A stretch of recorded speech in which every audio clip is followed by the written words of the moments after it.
Hello guys, সবাই কেমন আছেন? আশা করি নিঃসন্দেহে ভালো আছেন। তো আপনাদের দোয়ায় আমিও ভালো আছি। তো বউ অনেক দিন ধরেই বলতেছে যে শপিং কবে করবা, শপিং কবে করবা। তো আমি বললাম যে রোজা কিছুটা একটু এগে যাক। তো আজকে আর ছাড়লো না। আজকে রোজার 24টে 25টে চলতেছে। তো এমন দিনে বের হয়েছি, আজকে প্রচণ্ড রোদ আর গরম। তো দেখতে পাচ্ছেন যে যাচ্ছি। তো আমরা 3 চাকার কার গাড়িতে চড়ে যাচ্ছি। তো কার গাড়িওয়ালা এমন জোরে যাচ্ছে, মনে হয় যে সত্যিকারের কার গাড়ি, এবং আপনার সিএনজিগুলোকেও সে পাত্তা দিচ্ছে না, এরকম অবস্থা। তো দেখতে দেখতে আমরা কিন্তু চলে আসছি শাহ সুলতান কলেজের কাছে। শাহ সুলতান কলেজ অতিক্রম করতেছি। তো গাইস, সবারই কিন্তু আশা থাকে যে ঈদের কেনাকাটা করবে, ঈদের মার্কেট করবে। তো আসলে দেখেন, আজকে যদি ফিলিস্তিনের দিকে যদি তাকাই, আসলে কিন্তু তাদের বাচ্চা কাচ্চা এবং বড়দের ভিডিওগুলো দেখলে চোখ দিয়ে কিন্তু পানি চলে আসে, যে তারা মুসলমান, তারা আজকে কিন্তু খেয়ে না খেয়ে দিন পার করছে। ছোট বাচ্চারা এবং বড় যারা আছে, তাদের ভিডিওগুলো দেখলে আসলেই চোখ দিয়ে পানি চলে আসে।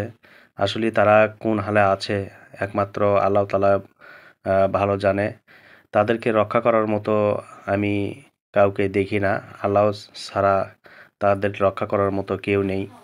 তো আমি সারা বিশ্বের মুসলমানকে এটাই বলবো যে সারা বিশ্বে যতগুলো মুসলিম দেশ আছে, যতগুলো মুসলমান আছে, সবাই এক হন, সবাই প্রতিরোধ গড়ে তুলুন। আজকে দেখেন ফিলিস্তিনির এই অবস্থা হয়েছে, কালকে তো আমাদের বাংলাদেশেও এরকম হতে পারে। তো এই জন্যই বলবো যে সবাই বসে না থেকে নিজ নিজ অবস্থান থেকে সবাই প্রতিবাদ গড়ে তুলুন, যাতে ফিলিস্তিনির মুসলমানরা রক্ষা পায়। ইসরায়েল এমন একটা অবস্থান দাঁড়িয়েছে, এমনভাবে তাদের নির্যাতন করতেছে। আর আমি আরেকটা কথা বলবো যে দুবাই এবং সৌদি আরব থেকে এই ইসরায়েল তেল কিনতেছে এবং সেই তেল দিয়ে গাড়ি চালাচ্ছে, তাদের ইঞ্জিন চালাচ্ছে, সব কিছুই করতেছে। এবং এটা আমি বলবো যে ফিলিস্তিনিকে মারার জন্য কিন্তু তারা এগুলো ব্যবহার করতেছে। তো এই জন্যই বলবো যে ইসরায়েলকে আপনারা তেল দেন না, তাহলে কিন্তু তারা যানবাহনগুলো চালাতে পারবে না। অনেক কিছুই কিন্তু আছে করার।